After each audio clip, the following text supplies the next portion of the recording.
That door should be unlocked. Why just didn't feel the noise? Camera's on. Are we ready? Tape recorder's on. Yes, we are ready. Yeah.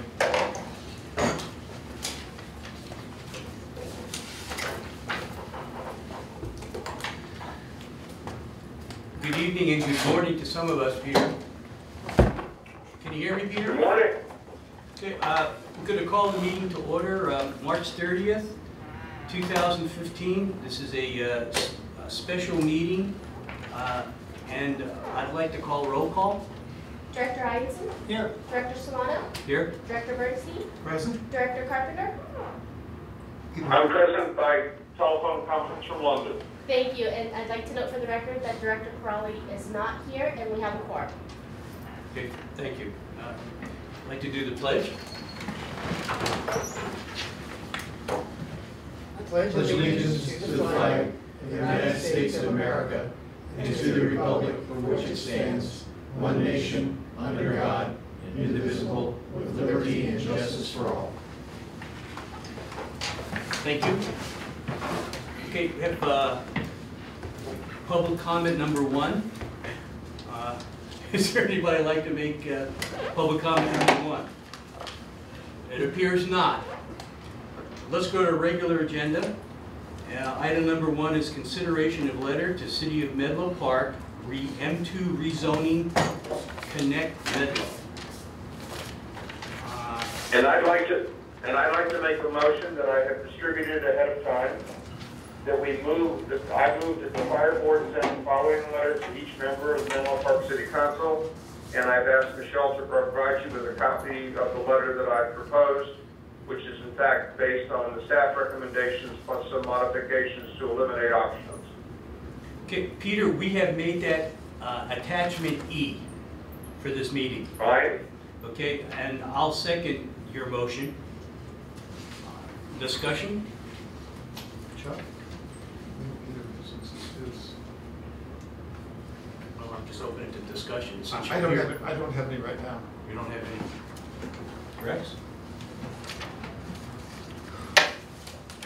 Before we discuss it, I would like to kind of get a little bit of input from Tim. I mean, I ask you, most of the stuff that you put in, a lot of it was the stuff that Peter wanted covered. Is that an appropriate thing to do? I mean, you have a feeling for the council a little bit? I think for tonight's meeting that as district council, I should focus on legal issues, not the policy issues of sending the letter, because there may be, chief and other staff may speak to policy and other issues. But from a legal perspective, there was a draft letter in your staff report that had options, and then Director Carpenter can speak to his letter and his motion, but his letter is based off that, but certainly changes to it, and I don't have any legal issues or comments with the changes that Director Carpenter proposed, but like I said, that really isn't the whole question before the board. The question before the board is, what do they want to send, and that really isn't a legal question. Okay, fair enough. Rex, anything else? No. I just want to say one thing. Well, a few things. 2 is, I think what Peter's proposed here, that we should have some type of a document for the city council to reference. I know in the past, the council positions have changed, and I think if they know exactly where we're coming from as a fire district, I think this is an excellent start for them to see where we stand. And as to some of the costs that are referenced in Peter's letter by the developers, I think a lot of that also should be considered as a shared cost between the developer and government. So those are the 2 things, but that's all I have to say on that. Peter? Yeah, what I attempted to do, and this is the kind of thing that I typically do when I'm sitting with you and I sort of pass notes to Michelle, etc. But reading the Brown Act makes it clear that electronic communications between between members during a board meeting is questionable, if not prohibited. So I took it upon myself to take the excellent staff report that had been prepared, which included a draft letter, and in the draft letter there were a couple of options. One option regarding what we wanted vis-a-vis Station 77, and the second option being our desires regarding traffic and connections. And I tried to distill out of that a specific proposal regarding both of those things, which reflected to the best of my knowledge and awareness of what I thought was the recommendations both from the staff and in the best interest of the district.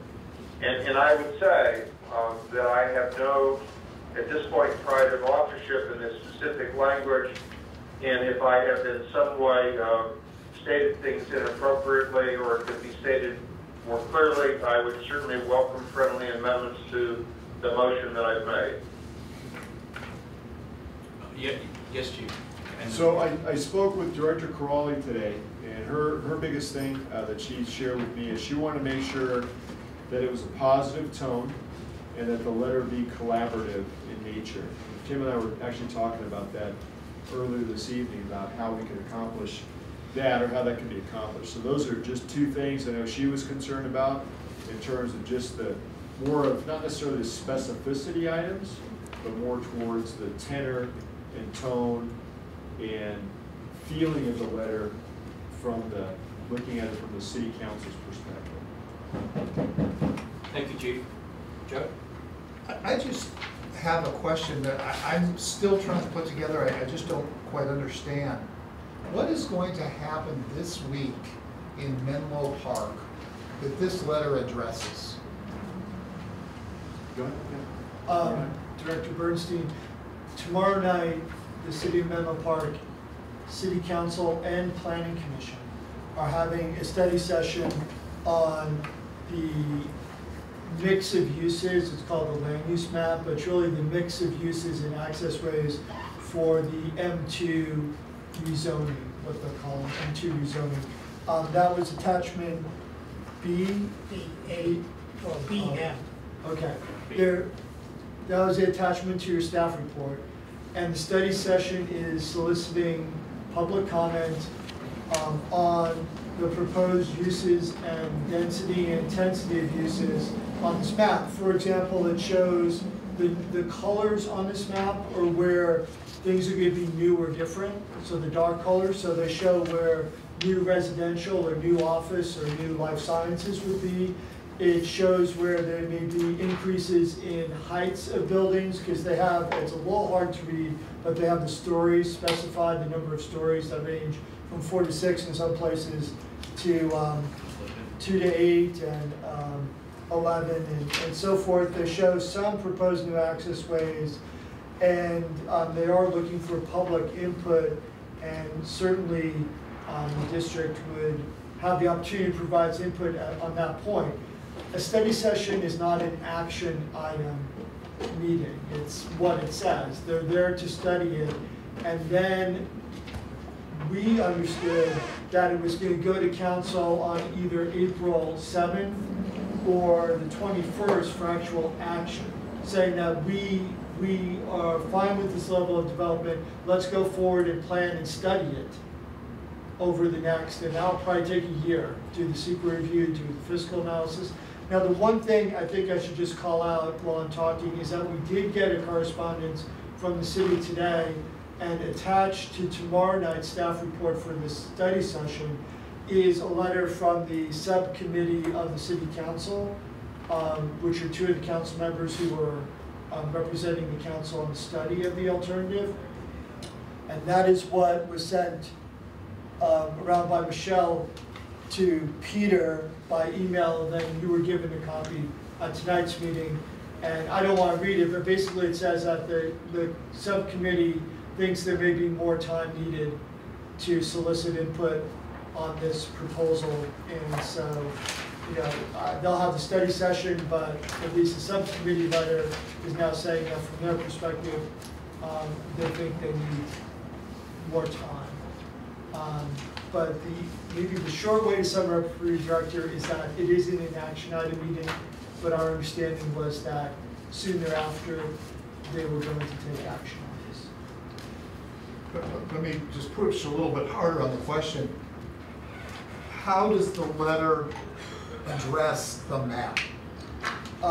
Well, both versions of the letter, or any version you want to send, focus on two issues. One is the location of Fire Station 77, which is a station that serves M2, and its size. And the second is access ways in that area. And both versions of the letter do talk about the fact that this increased development will likely cause the need for a bigger fire station out there, and the city should be aware of that when it plans. And I'll let the chief step in on sort of the version of it, but it does say that the larger station may or may not, at least in the version I think Director Carpenter has, may or may not be able to be accommodated on the site. So it's giving sort of the city a heads up that when you plan for this area, make sure you plan for an adequate fire station in the right location. And the second issue is when you plan for this area, make sure there's sufficient emergency access to address these new uses and increase in uses. And Yeah, so to the station question or the station issue, that station was not built with any of this growth in mind at all. That station can be built as large as Station 2 and be similar in terms of design that could save us money, or it could be rebuilt through a remodel. We'd have to price that and see which way we would go, but it is able to be accommodated on the lot where it currently exists. And, more than likely will need to be at some point. And as we discussed this with staff the other day, it is designated PF already. It is a leasehold. Staff believes that if we were to approach the council, we have a shot at, we think this time, purchasing the land underneath it, only because in the past, it wasn't really presented that they would have first right of refusal if we ever sold it. And number two, if this growth is going to happen, then the growth of the facility exponentially needs to be able to be accommodated as well, which is going to cost the district funds to be able to accommodate that. So I think that's really on the station side, as I told Director Carpenter, our preference would be, my preference would be, that we make another shot at that with all the information now known, including the map that they've given you on how much development is actually potentially planned out in that area. But one thing, back to Director Crawley's letter, or Director Crawley's concern letter, her issue was, and I don't disagree, which is it has should in some areas in these letters, and then it has shall in others. And so, again, tone, tenor, and collaboration was kind of the, how do we make it a little smoother, I guess, in terms of from the council's perspective. I guess, I'm sorry, I keep trying to pursue this idea. They're looking at a map. Are we asking them to put a fire station on the map here? Or how are they going to know where the ideal location is if we don't even know what it is, where it is? Well, Chuck, I would encourage you to read the letter that I've drafted. It says that we want them to sell us the existing land lease at 77, and if such a sale is not possible, or the size of the existing site is insufficient, then the city should commit to designate another site selected and purchased by the fire department as a PF zone. So we're not saying where the site is, we're simply saying that if 77 doesn't work, we want the city to commit to designating another site that we select and purchase as a PF zone so we can build a station on it. Well, I don't disagree with that, Peter, but I still don't see how is that going to change the map that they either approve or, I know they won't approve it tomorrow night, but even if they recommend for approval or something, how is that going to change the map in any way at all? Well, presuming that they're smart enough to read the letter, I would presume that they would put a footnote on it saying exactly what we just put in there. And the issue is that history has shown that we, the fire district, never get anything from the city of Menlo Park that we don't ask for. We usually don't get what we ask for, but we never get what we don't ask for. And we are in a position now, because of the time schedule involved, that today or tomorrow, we have to say to them what our input is. And the best that we can do at this time, in my opinion, is the paragraph that I have crafted based on the staff report and the draft letter presented by staff in the packet. Peter, I'm going to call for the question now, since we do have a motion from you, and I'm going to call for a vote. Do you have any other discussion that you want to? Yeah, Rex, go ahead. I'm not ready for the question yet. I'm not either. I think when I read Peter's stuff and then I read what Tim Cremens, our counsel, had proposed for the letter, I think most of the stuff that's in Kremen that Peter wanted is in Tim's letter. I think that I would rather have the letter sent from the board in Tim's draft rather than the one that Peter had. Peter's is kind of sets out specific goals. I'd like to make it a little bit broader. But I think that this also means that the city council has been served on notice. I mean, there's a section in this letter to the city council about Station 77 that addresses exactly what Peter was talking about. It says if a larger station is needed, that we can. The problem with the draft letter as presented in the packet is it presents to this board options. And our job is to decide which of those options we wish to put forward in the final letter. And I tried to do that. I don't think you can put in a letter to the city, well, we want this, or maybe we want this, and we haven't decided. And now's the time to fish or cut bait. That is correct. Tim's letter does give options that we had presumed you wanted to have. Before we knew the Director Carpenter was going to write a letter, obviously, or another letter, or put a motion out there, we tried to give you, through that document, the options that you, the board, could pick. So then we should take some of Director Carpenter's options, or some of the things that he proposed. Is it appropriate to put them in the letter, specific things, or are we at the point of specific? Is it appropriate? That's up to you. We're not at specific things yet, though, are we? Well, I think the motion was to talk about Director Carpenter's letter, so that's separate than what you're proposing, which is to kind of take the hybrid of both, or. Yeah, and that's one of the reasons that I want to talk about it. I think that there's some things that Director Carpenter brought up that could be incorporated in this letter, but do we want them to be specific? Are we at that stage in the planning process or with Menlo to be specific, or do we just want to keep it broader? From our well, when you say broader, you know, we have to write sentences which say something. And I've tried to write sentences which say what we want. I've also said earlier in my comments, you know, I would welcome suggestions for specific changes, but the letter that's in the staff packet is not a letter that we can send because it says, we don't know what we want. Here are two different options, and thank you very much.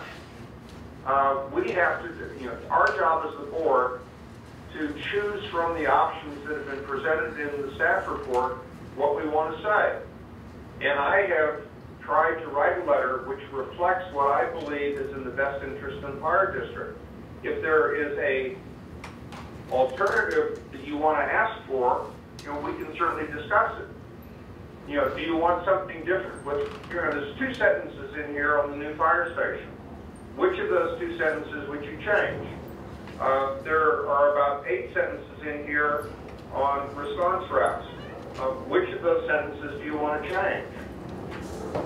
Peter, what? Nothing else in nothing in my letter is different than what's in Tim's draft, except with respect to the fire station and the access routes, I put in specific language rather than either or option language. The rest of the letter is identical to what Tim proposed. That's, Peter, that's why yes. I proposed the question, because since you have proposed the letter and made the motion, I'm asking for the question and for a vote for who we have here. So the motion is Peter's letter goes to the city council under the board president's signature. I don't think you can call the question. Well, you can call the question, and he's called the question, and then you vote on the motion to call the question. And if the vote passes, then we vote on the question. Right. If the vote doesn't pass, we continue to discuss. And then we'll go back to, negotiations, whatever. So I'll call the question. In favor of Peter's letters, No, that's not the question. it is. There was a first and a second, the motion was Right. to send it. Okay, so- Can he call the question? We Yes. need to vote on calling the question, don't we? No, there was Oh. a first and a second already, so Yeah. it's, now it's. So now we're here for a vote. Yeah. Okay, so I call for the vote. All in favor, say aye. Aye. Well, it's a telephone vote. We have to do it by roll call. Okay. So Director Carpenter, Yes? Director Bernstein, Nay. Director Solano, Yes? Director Ianson. Nay. So the motion fails 2-2. Okay, so now we're And back that's to, the motion to call the question. That's not the motion I have on the table. okay. No, it's a question, it's a motion on the table. That was the motion on the table from It's the motion. Yeah, Director Carpenter, this is Tim. Yeah, your motion was seconded and that was a vote on the motion. Say again? Your motion was seconded and the vote was on the motion. And it was No, 2-2. he called the question, and calling the question requires a vote on whether to call the question. And that vote to call the question failed, so the discussion on the motion continues. Right. Okay. Is that right? Well, certainly the discussion continues because the board is taking no action. Well, it's So- 2-2, right. so we have to go So back. All we right. have to continue. Peter, let's do it this way. Okay. On the letter here, we have under Fire Station 77, okay, people that are here, Chuck, Rex, and myself, and of course you, Peter.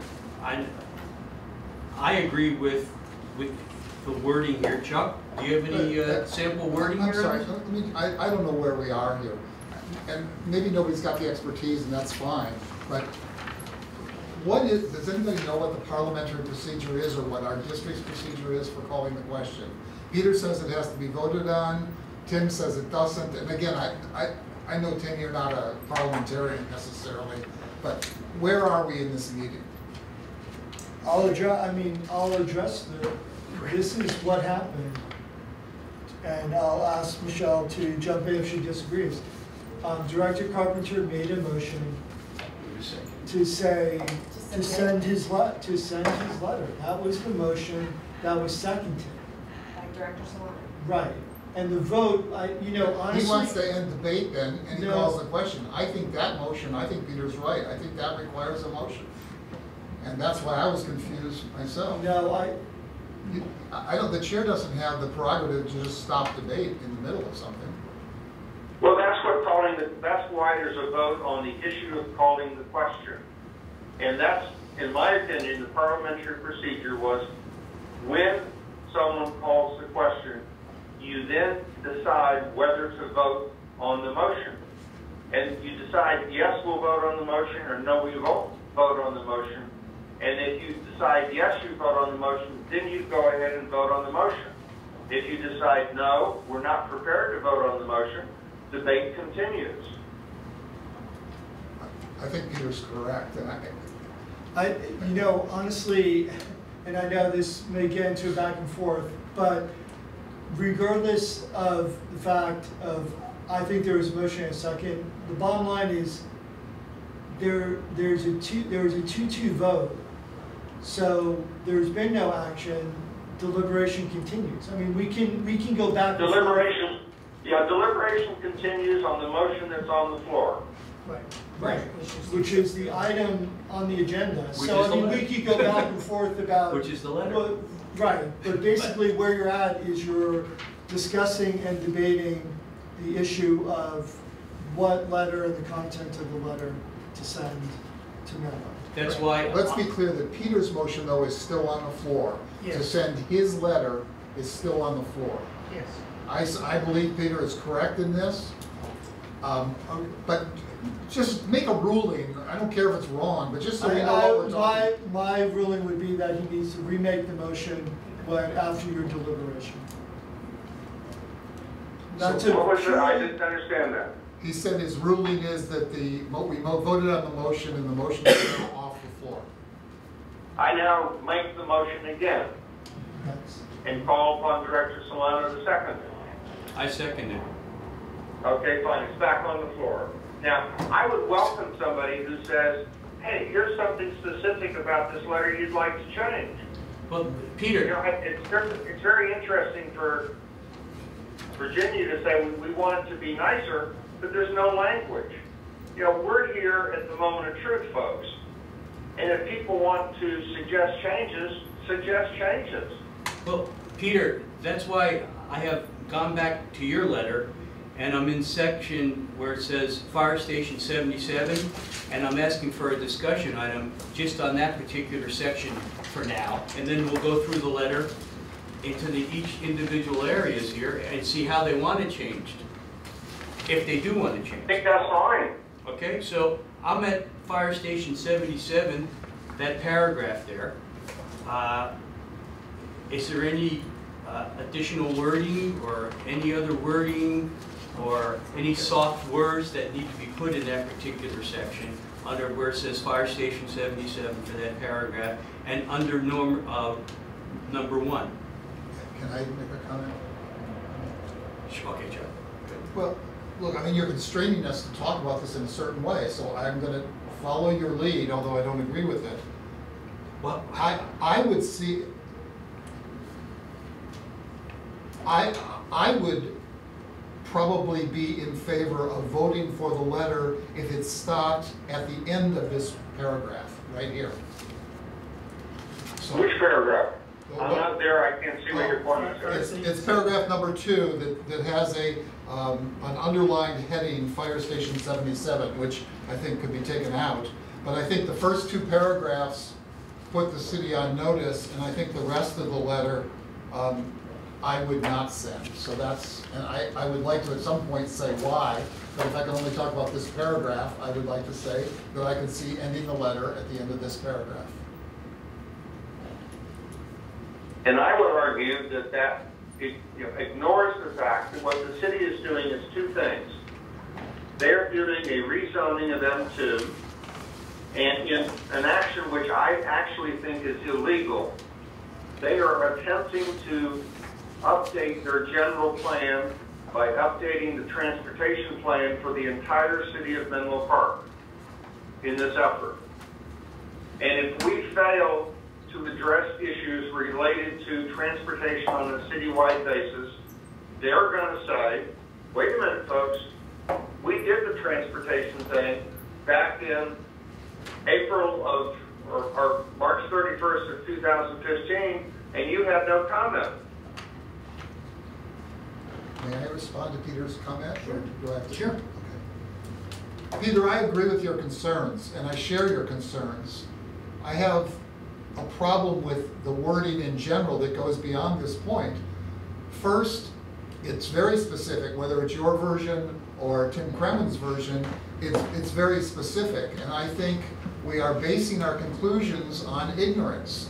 The 2 things that would inform us, the Nexus study and the standards of coverage study, have not been completed yet. So we're a couple months away from having any foundation for what we can really ask for. I'm concerned. Let me finish my thoughts, and then be happy to listen.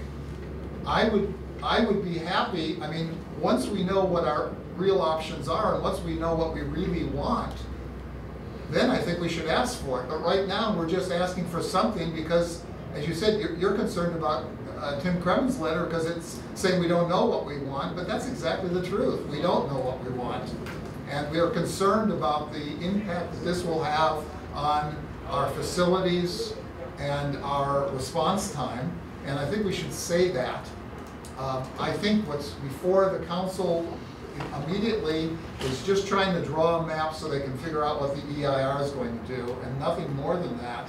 And I think this is premature, and I'm just concerned about taking actions that will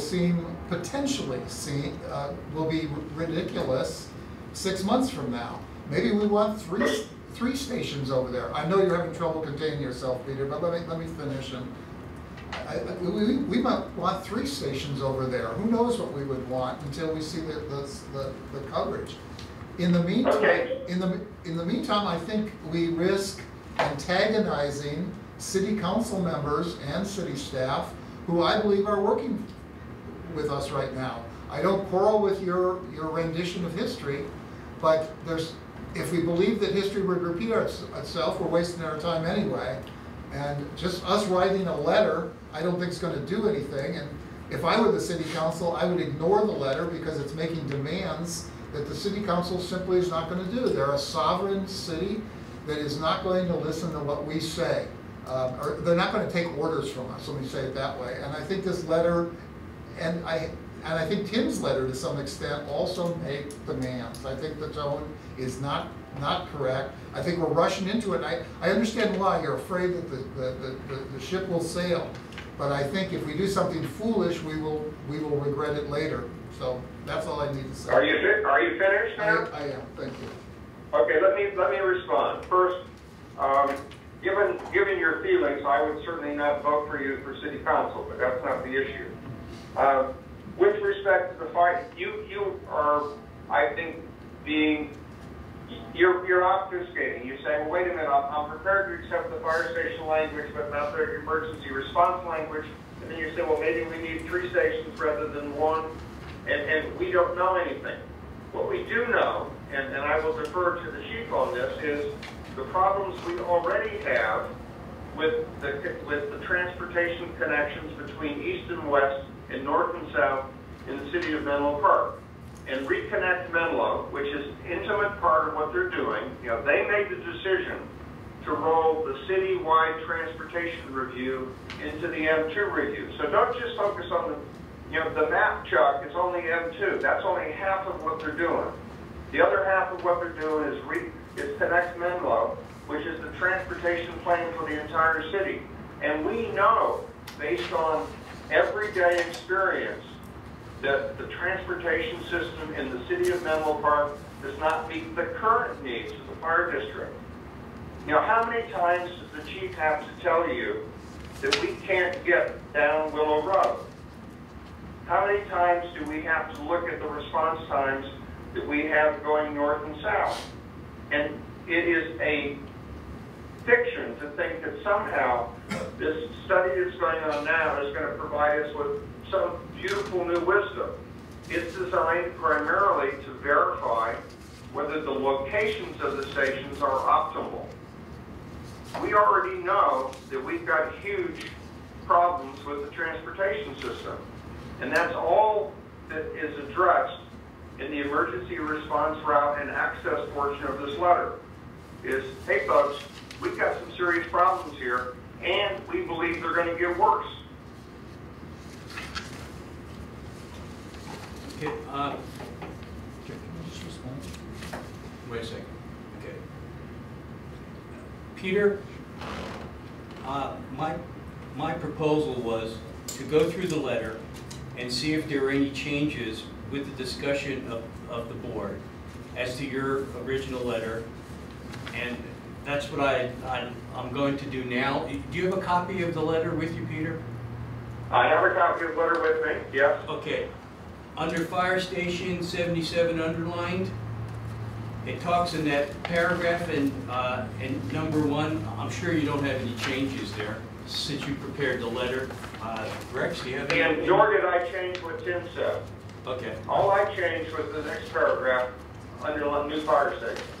Okay. Rex, anything out of that first section that you want to talk about, or too strong language or anything like that?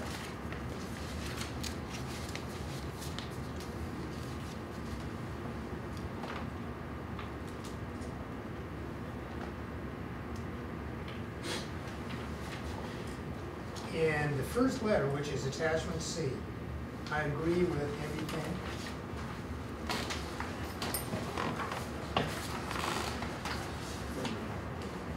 except the last sentence. That we should acquire the parcel by eminent domain. I think in the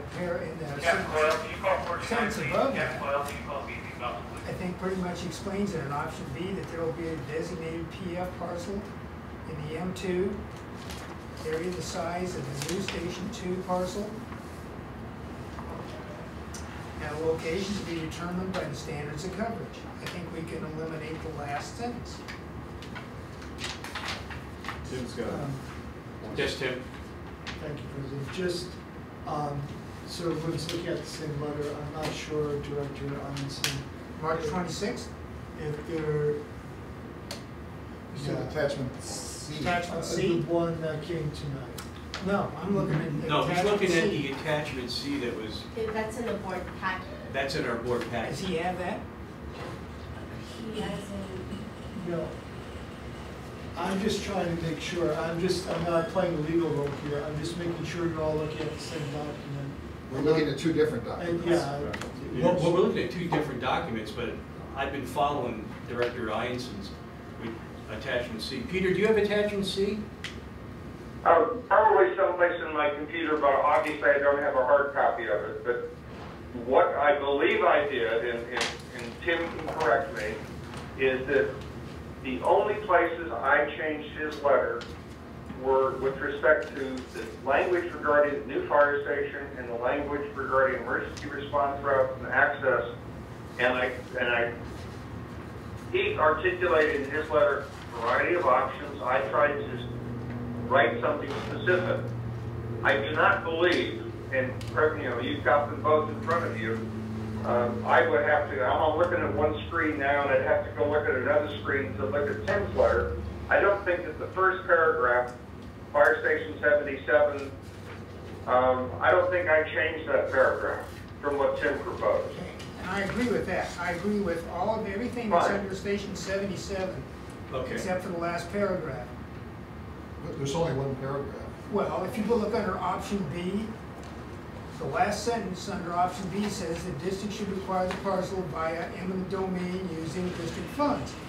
But if you look at the sentence above it, it says that there will be a designated PF parcel in the M2 area the size of the new Station 2 parcel that at a location to be determined by the standards of coverage study.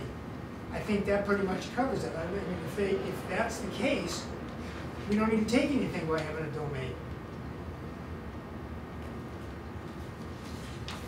Because we're saying that we need a designated PF parcel in the M2 area, the size of the new Station 2 parcel, at a location to be determined by the standards of coverage study.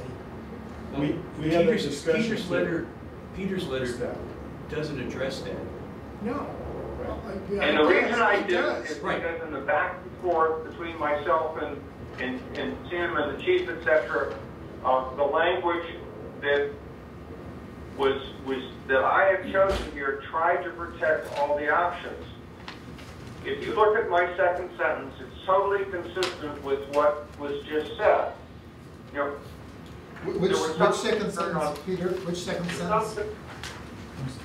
was some concern on Tim's part that we could not This is Tim's letter. preemptively pick a site at this point and say it was going to be a PF site because that would be a question of Okay. adverse zoning. And so I tried to work around that with the language in my second sentence and say, hey, if 77 doesn't work, we'll designate another site, we'll purchase it. And in the city, we would ask the city at this point that they would agree that if we select and purchase such a site, they would designate it as a PF site. And that was an attempt on my part to respond to the concern that Tim raised, that we not engage in preemptive zoning. If there's better language, I will be pleased to accept it as a friendly amendment. It basically covers, Peter covers it under that second paragraph under new fire station.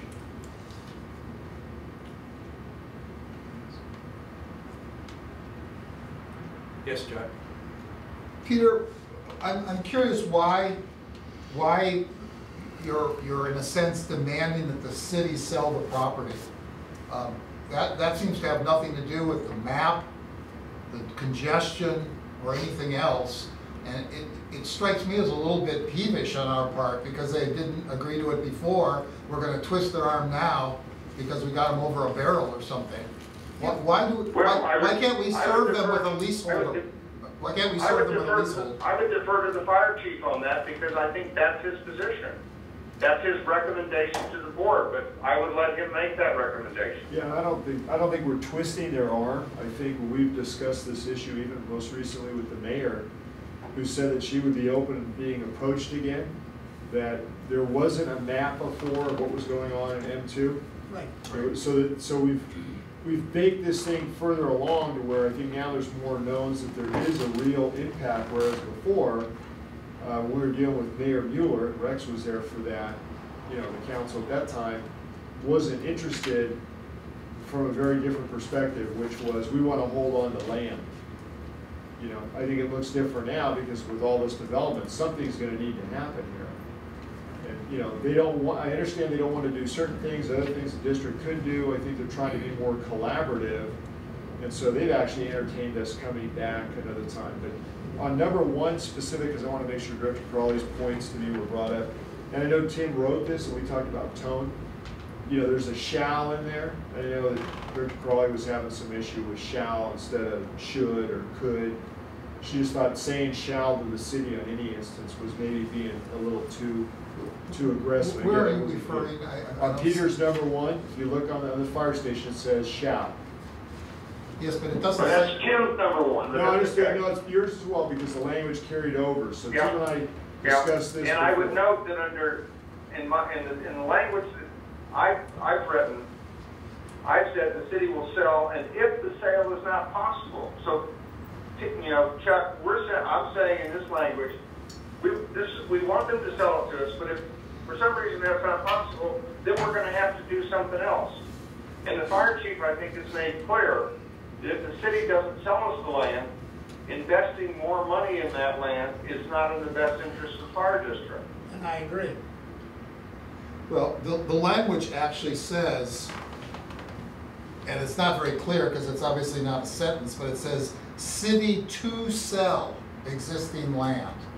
I don't know whether that's mandatory or recommended, or the tone really isn't known because it's kind of a broken sentence. Fine, you know, you have alternate language, put it on the table. You know, folks, it's fish or cut bait time now. You know, Peter, either we've got to make a decision to do something, or we can just go to bed. Okay. Peter, we're on to Rex here, and Rex is about to, Rex, is there anything else in that involving the new fire station that you want to point out? Or I've got a question. Attachment C. Who wrote Attachment C? Is that our legal counsel? Did Tim write that, or did Peter Carpenter? Can I address that? Yeah. Okay. Yeah, First, I didn't hear the question. I wanted to know who wrote Attachment C because I have another letter here that's almost word for word that says Director Carpenter's amendment to proposed letter. See, And I'm that's looking it. at two letters. That's As I explained at the beginning of this meeting, I took the staff report, which had options, and I then, you know, if I were sitting there, as you know, my traditional role when the board is dealing with an issue is to try to craft the motion. I had to do that ahead of time because the Brown Act prohibits me from crafting a motion during a meeting in which there are telephonic communications and sending that draft motion to you electronically. I have to do that ahead of time. I have done that. So I took the staff report letter, which was a recommendation from staff. It had options, and I took that and I tried, based on my knowledge, interactions, etc., with various non-board members, to write a letter which I thought represented the best interest of this fire district. So you will, 90% of the letter that is of the words in my letter are identical to the letter that is in the staff report.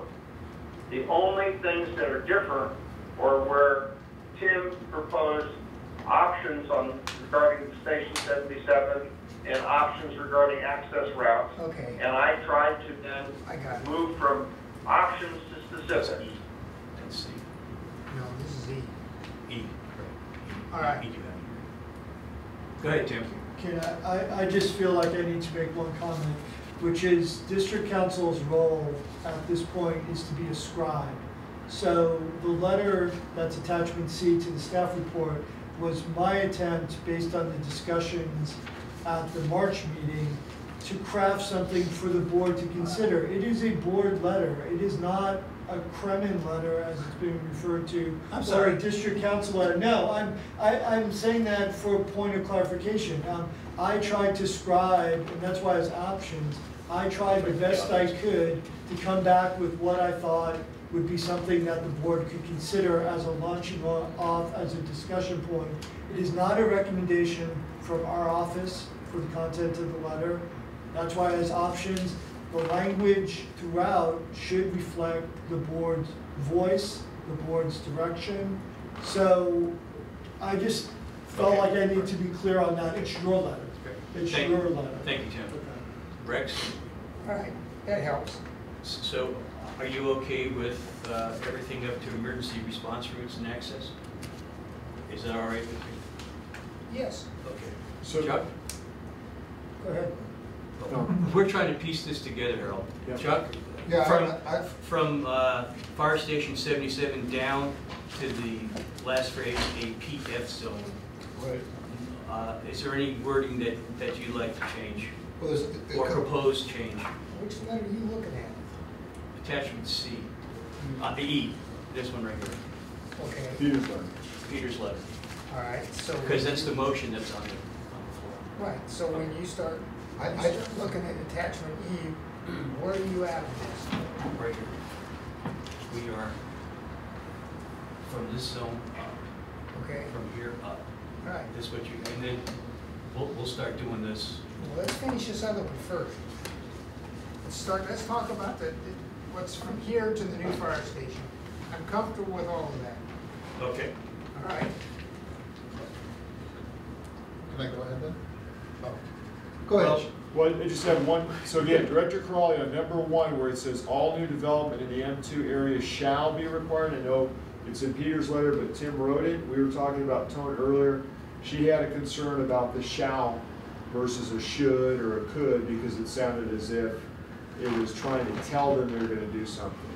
So I just wanna make sure it was clear where that was, because there's a couple of shalls. And yes, Tim wrote it. Tim and I were actually discussing tone earlier this evening, of the letter. I would have no objection under Fire Station 77, subparagraph number 1, to changing the word in my motion from the M2 area shall to the M2 area should. If that is what staff recommends, and that is perceived to be consistent with the request from the absent Director Crawley, I have no objection to that. neither do I. I do. I think, first of all, I want to be clear, the shall didn't relate to what the city needed to do. The shall related to what the developer needed to do.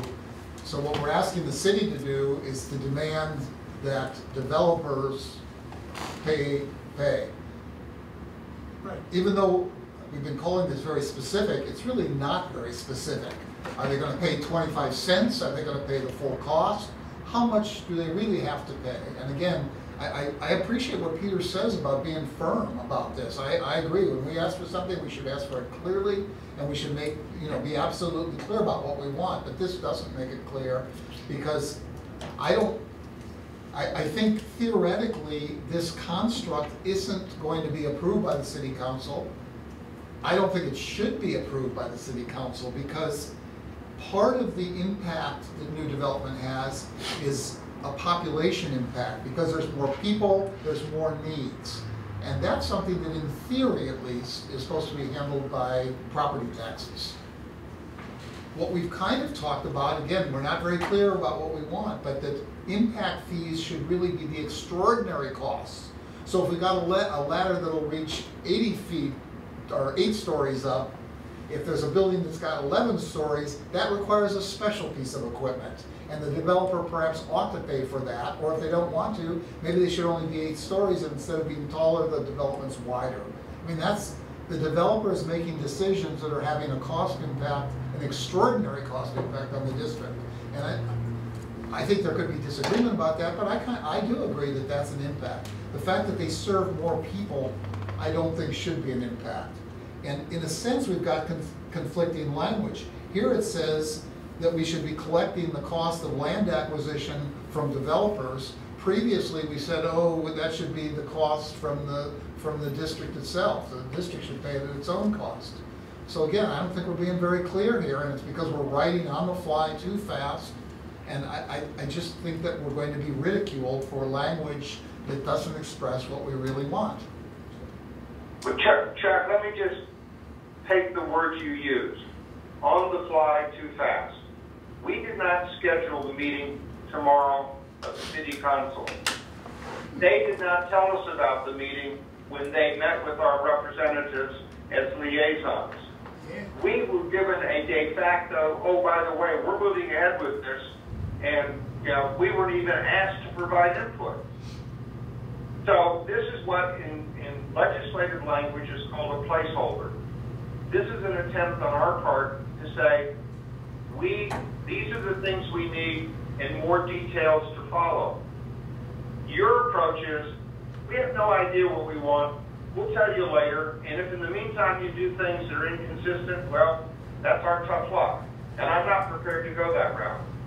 But Peter, I think you've covered it well in this, or whoever wrote this paragraph, that's subtitled Fire Station 77. It says, these changes in land use will trigger the need for a larger station in the M2 area. The larger station may or may not be accommodated, and so forth. I think we've made the case that we need to deal with that, but trying to be specific where we will look foolish later is something that I don't feel comfortable with. I'm old enough, so I don't mind looking foolish as long as I protect the interests of the people I was elected to protect. I'd look foolish all night if that's what's required. Peter? Now, what really looks foolish is to stand quiet while they move forward with this transportation plan and this M2 plan, and we don't put anything on the table. Well, Peter, this is Rob. I see from what the staff's recommendations are relative to Fire Station 77 and the emergency response routes and access, that there's a definite need to get those things in proper order so we could be more effective in our not only our serving the citizenry that we do, but as to respond to these emergencies across town, north, south, and east, west. So whatever the Nexus study or Citygate study is going to give us, we know that there are issues here, and you've expressed those issues here in your letter. Wording like should or shall, I mean, the council members are going to do what they want to do anyway, and I think, as I said before, when we had our first discussion, was that the council members and Menlo Park City staff needs to have a reference to look at, and this letter provides them a reference. And if they said, well, how dare them tell us that we have to have the developer buy us a new, let's say, a new ladder truck. Well, I don't agree totally that the developer should be out of pocket for that ladder truck. I think it should be some type of a shared cost between the developer and the fire district, and maybe the city of Menlo Park also, or whatever that corresponding jurisdiction is. So, because we're preparing this letter, and because we have some requirements that we feel are important, because we are the fire district, the city council can either take it the way they want to, or not. And it's in their best interest that they follow our guidelines, since we are the fire district and we provide those emergency services for their communities. And we have the chief's staff recommendation of what he needs. That's all I have to say. Thank you, Peter. Did you hear that? Yeah, and I would point people to the fact that the language says required to contribute. And Chuck says, well, that's not specific. Yeah, it is. Well, yes, in fact, it's not specific. But what it says is that there will be an obligation for them to make a contribution. And we will work out that through the standards of coverage and the service assessment process, et cetera, et cetera. This simply establishes the principle of contribution, doesn't establish the formula for contribution. I'm good with it. I'm good with it the way it is. Okay. And you're referring to the fire station aspect, correct? Yeah. Chuck, you still have some issues with Fire Station 77, a new fire station section up to a PF zone? Yes. You still do, okay. Well, let's go on to emergency response routes and access. I think the wording is fine. Myself. Yeah. Rob, if I may. Sure. This is about the 5th version of what I wrote, and I rolled it back and forth to get responses from the staff. For Brown Act reasons, I could not discuss it with my colleagues. I think, and Chief Schopelholm can speak for himself, and Tim can speak for himself, the input I got from them is that we are not traffic engineers, and the Peter Carpenter preferred solution for Willow Road of a third lane, et cetera, was being too specific. And so I backed off from that approach, and I tried to speak in general terms of what we needed and defer to the city as to how they actually meet our needs. I saw that. I saw that from the first version to this version myself. Rex, do you have any suggestions that you want to add to the second part of the letter under emergency access routes? Not yet. Chuck? Well, again, I think that the first point here, I agree with Peter's concerns. I agree with the statement of the problem. I think is excellent here. I just think that the statement of the remedy is premature. Number one, again, it uses the word shall, and the city's not under any obligation to do that. I think it's, again, it provides mandatory language for something that the city's not going to give up its sovereignty on that. Number two, I think the demand for a grade separated train crossing is a huge political matter in Menlo Park, and I don't want to be in the position of demanding a grade separation. And by the way, I don't think it's the problem. Sure, there was an accident, but one accident, it's not the major problem. I think we know that the number of lanes on El Camino is a political issue, and that there's lots of disagreement about it, and it's going to be decided at a political level in Menlo Park, and perhaps Atherton as well. And I think demanding that there be 3, I don't even know what an unobstructed lane is, but I guess that means no parking. I think that the emergency access demands, again, this is telling the city what to do. It's quite specific. I think number 5, in terms of the, again, I don't think it gives, it's just vague about, and I think it's going to alarm people about how much the developers are going to have to pay for this. I think 6 is something we all agree with, or it seems that we agree with the idea of preemption, so that is, I think, is just fine, just as it is. But I would be opposed to specifying 1 through 5 also. Although I think the statement of problem that are raised is excellent, I just think that demanding the solution is not appropriate for us at this time. Okay, let me speak to that, Chuck. There's 2 pieces to this, and then I'd like to ask Tim to respond to part of it. The first piece is, you say these things are political. I could care less whether they're political. What's important to me is what's required from a fire district standpoint to be operationally effective.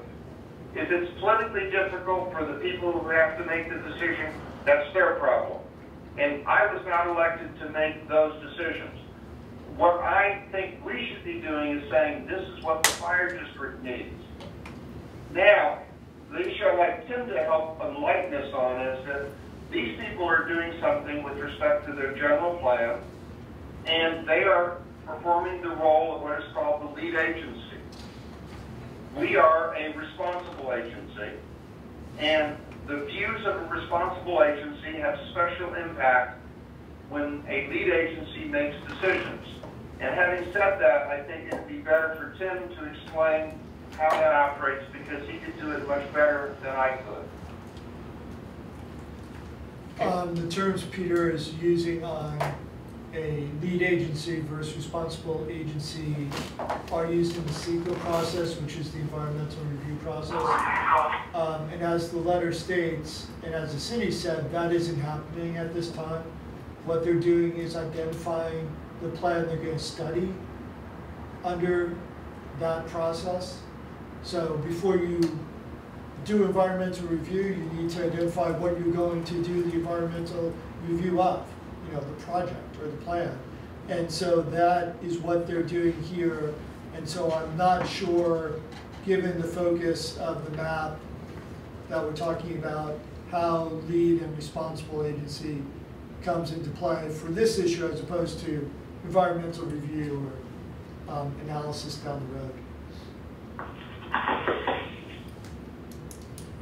Rex, are there any things you want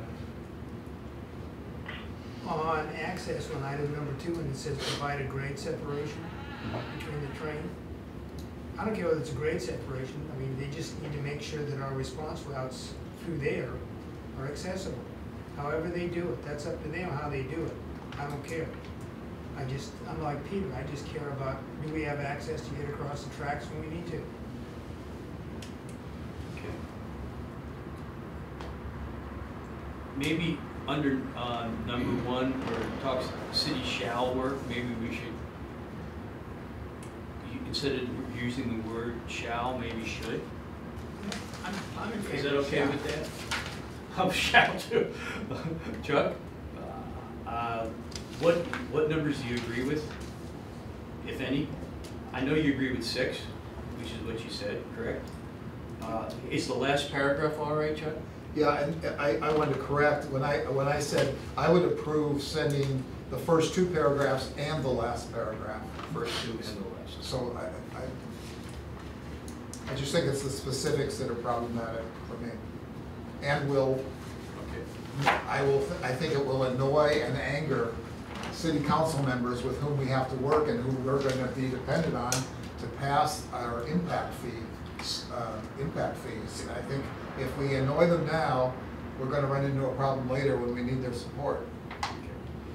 Well, the motion we have, Michelle, is to approve the letter that Peter drafted with the changes of, under Fire Station 77, number 1, all new development in the M2 area should be, instead of shall. Then we go to the section under emergency access routes. We go to number 1, shall or should is an item, which I brought up, and Rex didn't care. And, Chuck disagreed with, I think, 1 through 5, right, Chuck? Or 1 through 6. What are you disagreeing with the letter? I have Director Bernstein's. Because what I'm trying to do is I'm trying to make.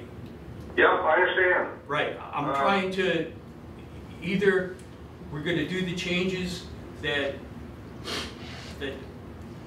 we agreed upon and do a modified motion and a vote, or go back and have Chuck propose what he wants to do in a motion and try to get a second. So that's where we're at. And number 2, to provide a grade separated train crossing at Ravenswood or Oak Grove, I don't have a problem with that, because I think we need to have that for a safety issue and for the actual response of our emergency vehicles. And Rex, do you still have an issue with the grade separation part? I don't care what they do, whether they separate the grade or As long however as they it's do it, as long as we have response. Okay. And Chuck, you were against number 2, right? I'm against all the specifics. Okay, all the specifics. Yeah, I'd like to ask the chief to speak to the question of grade separation. So for me, it's really simple. I went back in my letters I'd sent the city back in 2002 when they actually asked us for our opinion before, when I was looking around for what we'd sent them before. And we did support grade separation, and we supported trenching to get the train down below the roadway as well. So those were 2 things at the time that we sent the city and said, if you're going to do this, it's real simple. Anything that unobstructs the fire truck. Right. You know? Okay. The way it is right now, the gates go down, we're sitting there waiting. Yeah, and that's kind of where I'm at. I don't care if they raise it, lower it, whatever they do, just give us access so we get across it when the train's there. Okay. So given what the chief said, the only way that you can not have a problem with trains is to have grade separation. Now, if somebody can come up with other language, that's fine. But I don't think there's any way with the existing crossing that they can meet the REX standard of ensuring that we have passage. Can I address that, Peter, just as an information thing? This has come up at some point, and I don't remember exactly when, the city council voted to take a raised separation off the table. So there's some ordinance that prohibits that. They've made reference to that several times. I agree with the chief. I think trenching would be a good solution, but I can tell you that for whatever reason, the city never looks at trenching. Caltrain never looks at trenching. And so this is where we get this political impasse between the owner of the railroad and what Menlo Park had previously stated. And it's one of the reasons I don't want to get in the middle of that. Well, that's why I chose the words I did, which is grade separation. I didn't say go up, go down, go sideways. Just said, hey, we need grade separation. Well, I think the political compromise is to do nothing. I hate to say it, but I think that's what's happened. And I think that for us to change the status quo. I'm never going to vote for doing nothing. Let me just make that clear. That is morally and ethically unacceptable to me as a director of the fire district. I was not elected to do nothing. Okay, we have a motion from Peter, seconded by myself. With those changes, Michelle? Then you have, so a couple more of the shalls. So number 5 has a shall in it, number 6 has a shall in it. And again, Okay, should, but I want to make sure you read it. shalls and shoulds, should we change those to shoulds? That would be my recommendation. Not all of them. See, that's why you got to discuss it. Yeah. All right, so let's go to the shalls and shoulds. Number 1, the city shall work with the district staff. They should. Okay. Wait, should or shall? They should. Yeah, I accept that as a friendly amendment. The word shall, where it appears, shall be changed to should. Okay. Okay. And Rob, as my seconder, will you accept that friendly amendment?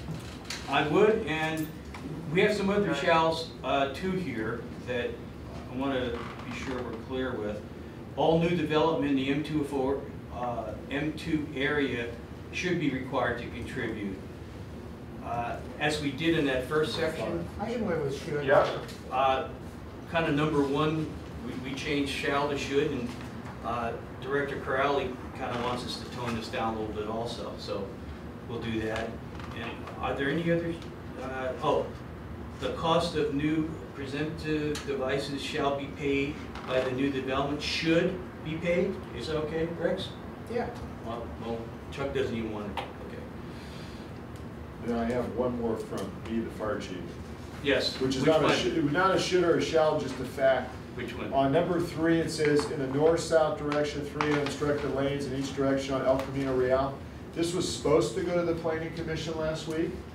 And we showed up, but they pulled it off. It's going back in 2 weeks. It's an option that they're actually voting on. So I know it's in the letter, but if you go with this option, there's 2 other options that they've listed there because it's all related to bicycles, pedestrian use, and El Camino. So it's bigger than just the M2. It's specific to El Camino, Okay, and it's well, in play. oh, Can we amend that by saying that the north-south direction, 3 unobstructed lanes in each direction would be recommended by the fire district? So the 3 options on the table are doing what you're saying, which is an increase in the number of lanes right now. They have to eliminate curbside parking to do Yeah.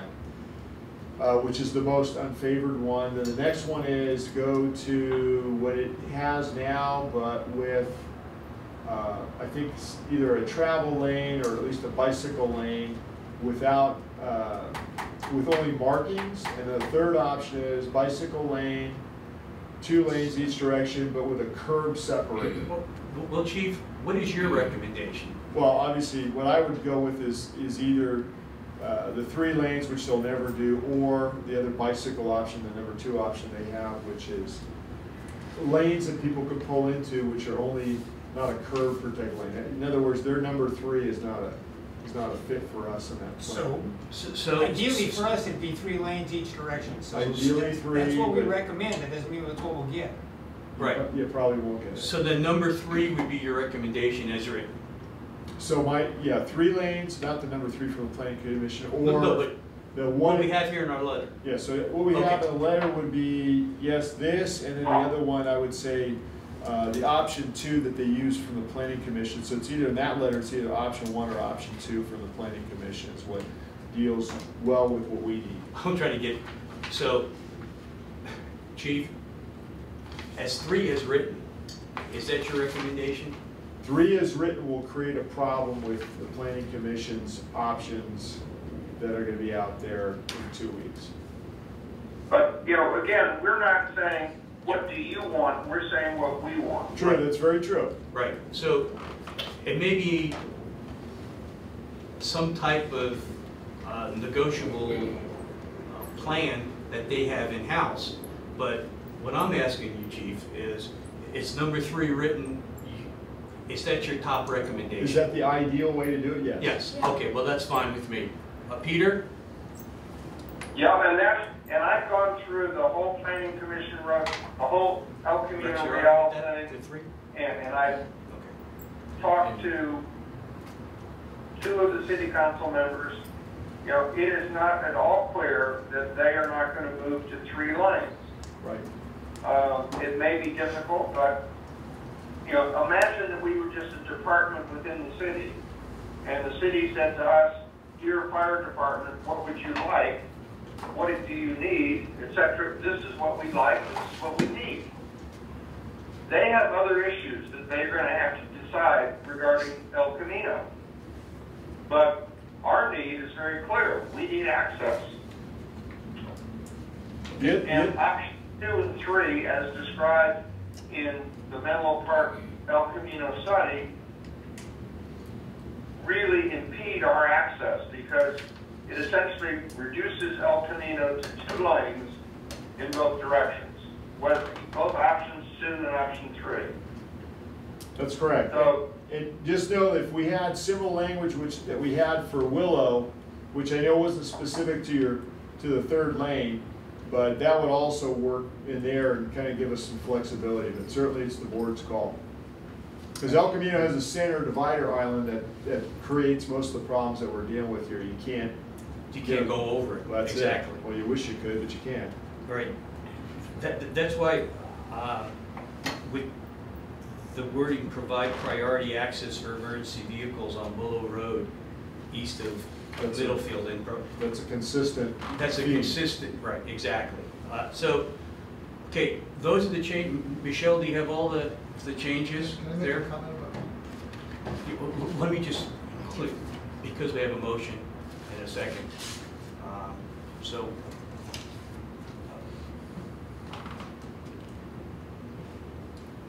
did you want to add something else, Chuck? I just wanted to comment on the chief's comment. It's one of the things that concerns me is, and I think it is, this is how the district demonstrates its weakness. As the chief noted, it's very unlikely we're gonna get 3 lanes on El Camino. So here we are in the position of asking for stuff that we know we're not gonna get and being okay with it. And to me, that just shows our weakness. I just think it's a mistake to do that. I'm not gonna keep beating a dead horse, but I think we're hurting ourselves making all these heroic statements that are gonna get slapped down with a laugh, so. See, I disagree. Well, I disagree. My reading of the city council is it's very possible that there will be 3 lanes. The fact is, we don't know what the city council is going to do, and it is irrelevant what the city council is going to do. The purpose of this letter is to tell them what we want, not to play political games. Right, and as I said before, I asked the chief what he felt was the best option, and he said as written number 3. So I support chief and staff with their recommendation. So let's call for a vote. All those in favor of the letter? Do a roll call. Oh, roll call. Okay. Of the letter, Director Carpenter's letter as amended. Right, Director Ianson, yay. Director Solana, Yes. Director Bernstein, Nay. Director Carpenter. Yes. So, 3-1. it passes 3-1. And Director Crowley's not And Director Collins. Okay. And I would only note that the date probably should be the current date rather than 26. May I make one other comment, please? This is, I'm trying to be helpful here. As a writing teacher and so forth, I would ask that there's just a couple things, and I hope that whoever sends this has the latitude to clean up a couple of things. For example, you never write point 1 when there's no point 2, and there's just some things here that I think would make the letter be a little bit more, it would adhere to normal standards. Well, maybe Director Bernstein, you can get with staff and No, I don't need to do it. Next, work a I have little an bit with. objection. Yeah. We have passed a motion. There was opportunity to make changes and corrections.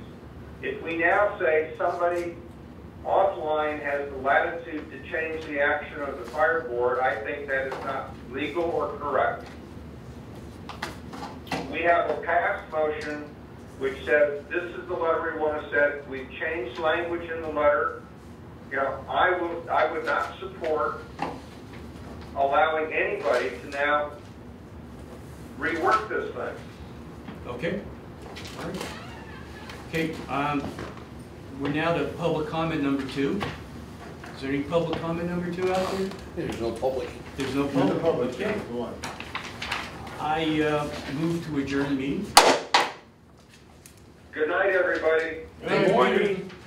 You don't just move to adjourn, you have to take a vote on it. Second. Yes, yes. It's all right, Yes. it's all right. Who's the first? Third. And it has to be a roll call vote. Aye. No, we're in a dictatorship tonight, so I'm not gonna vote on that one. What's a dictatorship, Chuck? Yeah, Chuck, what's dictatorship? Because I adjourned the meeting? Yep. There wasn't anything else on the agenda? The rules when someone's participating by phone, a motion to adjourn has to be a roll call motion. You call that a dictatorship, and you know, what in the world are you talking about? He's gone. He's gone, Peter. Good night. Thank you. Good morning. Well, okay. The meeting's been adjourned. Jill, Yes. Yeah, the meeting's been adjourned. Yes, I'm here. can you have a roll call vote on I adjournment? can do a roll call. Director Ianson, Yay. Director Solana, Peter. Director Carpenter, Yes. and I'd like to know that Director Bernstein and Director Carali are not here, and the meeting is adjourned. Thank you. Thank you. Right. Have a good one. Thanks, Peter. Yes, sir.